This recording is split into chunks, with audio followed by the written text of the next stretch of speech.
Shalom, selamat pagi. Pembacaan kita hari ini terambil dari Keluaran pasal 29 ayat 1 sampai 33 dengan dua perikop untuk pembacaan pada pasal ini. Pada perikop yang pertama yaitu mengenai pentabisan Harun dan anak-anaknya dari ayat 1 sampai 37. Beginilah firman Tuhan. Inilah yang harus kau lakukan kepada mereka untuk menguduskan mereka, supaya mereka memegang jabatan imam bagiku.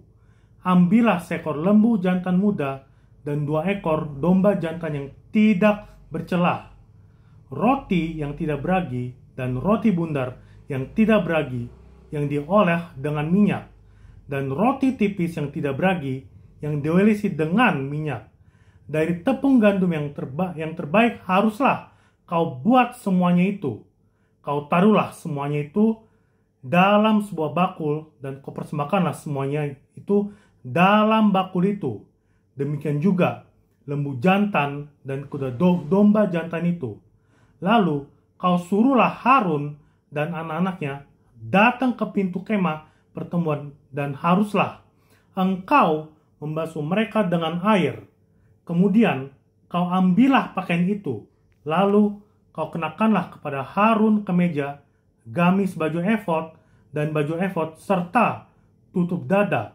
Kau kebatkanlah sabuk baju efod kepadanya.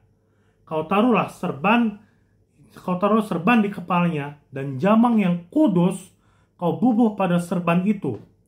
Sesudah itu kau ambillah minyak urapan dan kau tuang ke atas kepalanya dan kau urapilah dia. Kau suruhlah anak-anaknya mendekat dan kau kenakanlah kemeja-kemeja itu kepada mereka. Kau ikatlah ikat pinggang kepada mereka, kepada Harun dan anak-anaknya, dan kulilitkanlah destar itu kepada kepala mereka. Maka merekalah yang akan memegang jabatan imam. Itulah suatu ketetapan untuk selama-lamanya. Demikianlah engkau harus mentabiskan Harun dan anak-anaknya. Kemudian haruslah kau bawa lembu jantan itu ke depan kemah pertemuan. Lalu haruslah Harun dan anak-anaknya meletakkan tangannya ke atas kepala lembu jantan itu. Haruslah kau sembelih lembu jantan itu di hadapan Tuhan, di depan pintu kemah pertemuan. Haruslah kau ambil sedikit dari darah lembu jantan itu dan kau bubuh dengan jarimu pada tanduk-tanduk mezbah, dan segala darah selebihnya haruslah kau curahkan pada bagian bawah mezbah. Kemudian kau ambillah segala lemak yang menutupi isi perut, umbai hati, kedua buah pinggang, dan segala lemak yang melekat padanya, dan kau bakarlah di atas mezbah. Tetapi daging lembu jantan itu, kulitnya dan kotorannya, haruslah kau bakar habis dengan api di luar perkemahan. Itulah korban penghapus dosa. Kemudian haruslah kau ambil domba jantan yang satu, lalu haruslah Harun dan anak-anaknya meletakkan tangannya ke atas kepala domba jantan itu. Haruslah kau sembelih domba jantan itu, dan kau ambillah darahnya dan kau siramkan pada mezbah sekelilingnya. Haruslah kau potong-potong domba jantan itu menurut bagian-bagian tertentu. Kau basuhlah isi perutnya dan betis-betisnya, dan kau taruh itu di atas potongan-potongan dan di atas kepalanya. Kemudian haruslah kau bakar seluruh domba jantan itu di atas mezbah. Itulah korban bakaran, suatu persembahan yang harum bagi Tuhan, yakni suatu korban api-apian bagi Tuhan. Kemudian haruslah domba jantan yang lain, lalu haruslah Harun dan anak-anaknya meletakkan tangannya ke atas kepala domba jantan itu. Haruslah kau sembelih domba jantan itu, kau ambillah sedikit dari darahnya dan kau bubuh pada cuping telinga kanan Harun dan pada cuping telinga kanan anak-anaknya, pada ibu jari tangan kanan dan pada ibu jari kaki kanan mereka, dan darah selebihnya kau siramkanlah pada mezbah sekelilingnya. Haruslah kau ambil sedikit dari darah yang ada di atas mezbah, dan dari minyak urapan itu kau percikanlah kepada Harun dan kepada pakaiannya, dan juga kepada anak-anaknya dan pada pakaian anak-anaknya. Maka ia akan kudus, ia dan pakaiannya, dan juga anak-anaknya dan pakaian anak-anaknya. Dari domba jantan itu haruslah kau ambil lemaknya, ekornya yang berlemak, lemak yang menutupi isi perutnya, umbai hatinya, kedua buah pinggangnya, lemak yang melekat padanya, paha kanannya, sebab itulah domba jantan persembahan pentabisan.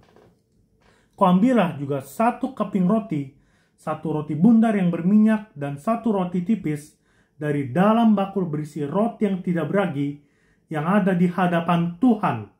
Haruslah kau taruh seluruhnya ke atas telapak tangan Harun dan ke atas telapak tangan anak-anaknya, dan haruslah kau persembahkan semuanya sebagai persembahan unjukan di hadapan Tuhan.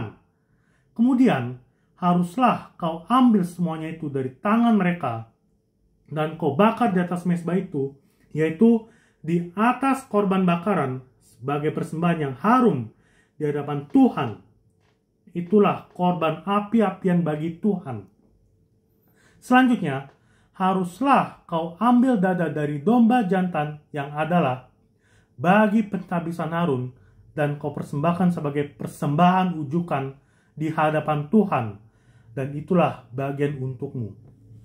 Demikianlah harus kau kuduskan dada persembahan unjukan dan paha persembahan khusus yang dipersembahkan dari domba jantan yang adalah bagi pentabisan Harun dan anak-anaknya. Itulah yang menjadi bagian untuk Harun dan anak-anaknya menurut ketetapan yang berlaku untuk selama-lamanya bagi orang Israel. Sebab inilah suatu persembahan khusus. Maka haruslah itu menjadi persembahan khusus dari pihak orang Israel yang diambil dari korban keselamatan mereka dan menjadi persembahan khusus mereka bagi Tuhan.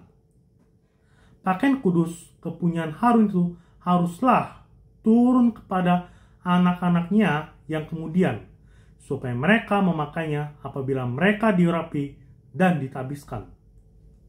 7 hari lamanya haruslah pakaian itu dikenakan oleh imam penggantinya dari antara anak-anaknya yang akan masuk ke dalam kemah pertemuan untuk menyelenggarakan kebaktian di tempat kudus. Domba jantan persembahan pentabisan itu haruslah kau ambil dan dagingnya kau masak pada suatu tempat yang kudus. Haruslah Harun dan anak-anaknya memakan daging domba jantan itu serta roti yang ada di dalam bakul di depan pintu kemah pertemuan. Haruslah mereka memakan semuanya itu yang dipakai untuk mengadakan pendamaian pada waktu mereka ditabiskan dan dikuduskan. Tetapi orang awam janganlah memakannya, sebab persembahan kudus semuanya itu. Jika ada yang tinggal dari daging persembahan pentabisan dan dari roti itu sampai pagi, haruslah kau bakar habis yang tinggal itu dengan api. Janganlah dimakan, sebab persembahan kudus semuanya itu.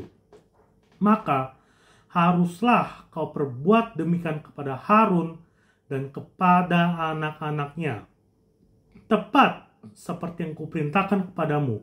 Selama 7 hari haruslah kau tabiskan mereka. Tiap-tiap hari haruslah engkau mengolah seekor lembu jantan menjadi korban penghapus dosa untuk mengadakan pendamaian, dan haruslah kau sucikan mezbah itu dengan mengadakan pendamaian baginya. Haruslah engkau mengurapinya untuk menguduskannya 7 hari lamanya haruslah engkau mengadakan pendamaian bagi mezbah itu. Haruslah engkau menguduskannya, maka mezbah itu akan menjadi maha kudus. Setiap orang yang kena kepada mezbah itu akan menjadi kudus. Pembacaan selanjutnya pada perikop kedua, yaitu mengenai korban pagi dan korban petang, dari ayat 38 sampai 46. Beginilah firman Tuhan. Inilah yang harus kau olah di atas mezbah itu. 2 anak domba berumur setahun tetap tiap-tiap hari. Domba yang satu haruslah kau olah pada waktu pagi, dan domba yang lain kau olah pada waktu senja. Dan beserta domba yang satu kau olah 1/10 eva tepung yang terbaik dengan minyak tumbuh 1/4 hin, dan korban curahan dari 1/4 hin anggur. Domba yang lain haruslah kau olah pada waktu senja. Sama seperti korban sajian dan korban curahannya pada waktu pagi, harus engkau mengolahnya sebagai persembahan yang harum, suatu korban api-apian bagi Tuhan. Suatu korban bakaran yang tetap di antara kamu turun-temurun di depan pintu kemah pertemuan di hadapan Tuhan. Sebab di sana aku akan bertemu dengan kamu untuk berfirman kepadamu. Di sanalah aku akan bertemu dengan orang Israel, dan tempat itu akan dikuduskan oleh kemuliaanku. Aku akan menguduskan kemah pertemuan dan mezbah itu, lalu Harun dan anak-anaknya akan kukuduskan supaya mereka memegang jabatan imam bagiku. Aku akan diam di tengah-tengah orang Israel, dan aku akan menjadi Allah mereka. Maka mereka akan mengetahui bahwa akulah Tuhan Allah mereka yang telah membawa mereka keluar dari tanah Mesir, supaya aku diam di tengah-tengah mereka. Akulah Tuhan Allah mereka. Dari pembacaan perikop pertama diberitahukan mengenai proses pentabisan Harun dan anak-anaknya untuk menguduskan mereka, supaya mereka memegang jabatan imam bagi Allah. Proses ini sangatlah rinci disampaikan dari ayat 2 sampai 37. Di ayat 7 dikatakan mengenai minyak urapan yang dituangkan di atas kepala Harun merupakan salah satu bagian penting dalam proses pentabisan Harun dan anak-anaknya. Dan di hampir semua aturan yang disampaikan, kata kudus dan menguduskan atau dikuduskan selalu diulangi untuk disampaikan kepada Harun dan anak-anaknya. Seperti pada ayat 27 dikatakan, demikianlah harus kau kuduskan dada persembahan unjukan dan paha persembahan khusus yang dipersembahkan dari domba jantan yang adalah bagi pentabisan Harun dan anak-anaknya. Kemudian di ayat 29a dikatakan, pakaian kudus kepunyaan Harun itu haruslah turun kepada anak-anaknya. Dan di ayat 31b dikatakan, dan dagingnya kau masak pada suatu tempat yang kudus. Dan pada ayat 37 dikatakan, 7 hari lamanya haruslah engkau mengadakan pendamaian bagi mezbah itu. Haruslah engkau menguduskannya, maka mezbah itu akan menjadi maha kudus. Setiap orang yang kena kepada mezbah itu akan menjadi kudus. Kemudian kita lihat di perikop kedua. Tuhan juga menyampaikan pada ayat 43 dikatakan, di sanalah aku akan bertemu dengan orang Israel, dan tempat itu akan dikuduskan oleh kemuliaanku. Saudaraku, semoga kita ditolong Tuhan untuk selalu menjaga agar hidup kudus di hadapannya. Immanuel. Amin.